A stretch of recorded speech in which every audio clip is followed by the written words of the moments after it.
hello friends Sangeeta's bagger अन्य এটা ভিডিঅ'লৈ মই সংগীতাই আপোনালোক সকলোকে স্বাগতম জনাইছো फ्रेंड्स এতিয়া যেহেতু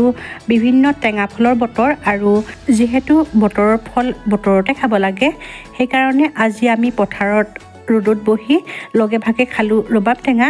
আৰু তাৰ কাৰণে এটা ৰবাব টেঙা লৈছো লগতে লৈছো 6-7টা মান পুৰত জলফাই কেখিলামান ধনিয়া পাত আৰু কেঁচা জলকীয়া প্ৰথমতে এয়া ৰবাব টেঙাটো কাটি লোৱা হৈছে আৰু ৰবাব টেঙাটো কাটিছে আমাৰ পেহীহঁতৰ ভণ্টিয়ে পেহীহঁতৰ ঘৰৰ পথাৰতে বহি আমি এয়া লগে ভাগে আজি ৰবাব টেঙাৰ সোৱাদ ল'ম ভণ্টিয়ে এয়া ৰবাব টেঙাৰ বাকলিখিনি গুচাই ৰবাব টেঙাটো ফালি লৈছে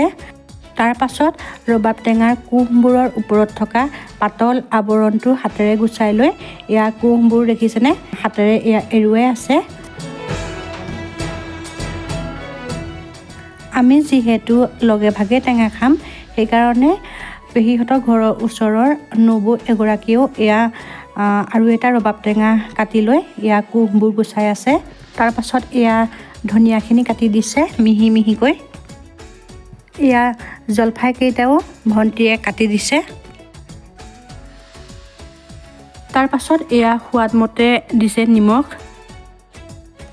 আৰু কেঁচা জলকীয়া কেইটা যে লৈছিলে সেইকেইটাও মচককৈ ভাঙি এয়া সানি দিছে টেঙা যিহেতু হাতেৰে সানিলেহে খাই ভাল লাগে বেছি সেইকাৰণে আমি এয়া হাতেৰে সানিছোঁ আপোনালোকে যদি হাতেৰে সানিবলৈ বেয়া পায় তেতিয়াহ'লে চামুচ ব্যৱহাৰ কৰিব আৰু টেঙা জাতীয় বস্তুবোৰ কলপাতত খাইহে ভাল লাগে নহয়নে বাৰু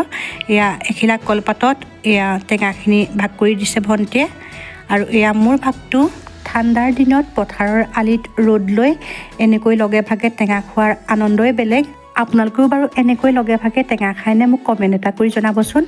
এয়া আমাৰ গাঁৱৰ সৰু সৰু সুখবোৰ মই আপোনালোকৰ লগত শ্বেয়াৰ কৰিলোঁ আজিলৈ তেন্তে এৰিছোঁ দেই বাই